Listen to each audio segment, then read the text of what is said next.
A reading from the Gospel of Luke.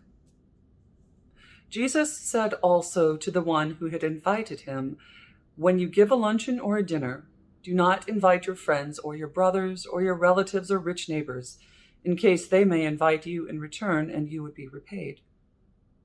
But when you give a banquet, invite the poor, the crippled, the lame, and the blind, and you will be blessed, because they cannot repay you. For you will be repaid at the resurrection of the righteous."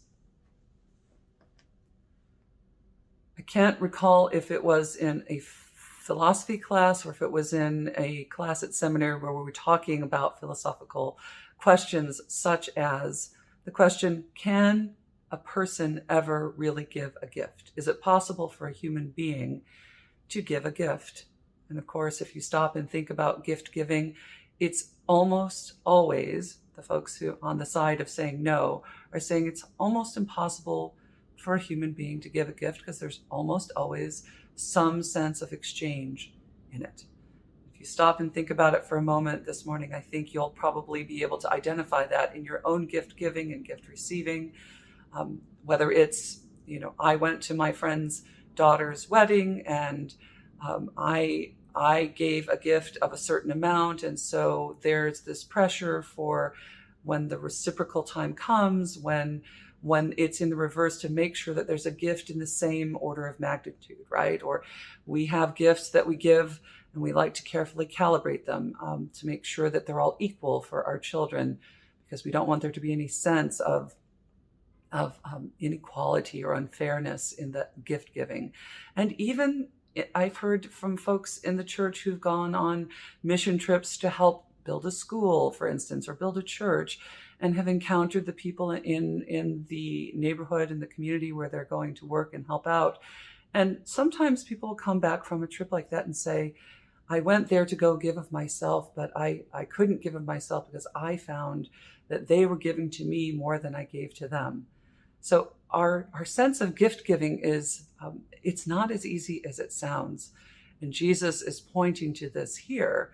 He's saying, when you give a banquet, try to take the element of exchange out of it. Try to really make it a gift. Try to let your hospitality truly be like God's hospitality, which comes with no strings, with no expectation of reciprocation, but simply is gift.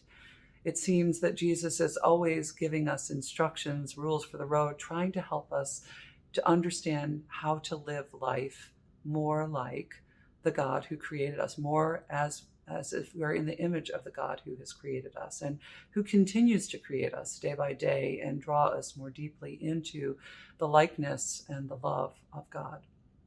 And so I invite us this day to, at Jesus' invitation, think about what it means to give a gift. And as we're gift giving, and certainly as we're coming into this season of gift giving, to think about what we think we're doing when we give a gift, and to contemplate finding ways, as Jesus is trying to give us little breadcrumbs to show us the way how to truly give. There are some philosophers, theologians who say it's impossible for us to give a gift, but Jesus seems to be saying, actually, you can. Jesus is saying, do your best to live your life in the image of the God who has created you, the God who is endlessly giving of God's self, pouring God's self out even on the cross, and pouring out of self in an offering that bridges the gap between the divine and the created, all in the name of love and through the power of love. So may we try and find ways to follow Christ. May we find ways to do as Jesus has given us the map to do, to find ways to give, to truly give without expectation or hope of return, not exchange, but gift. May God be with you this day. May God bless you and keep you this day and always. Amen.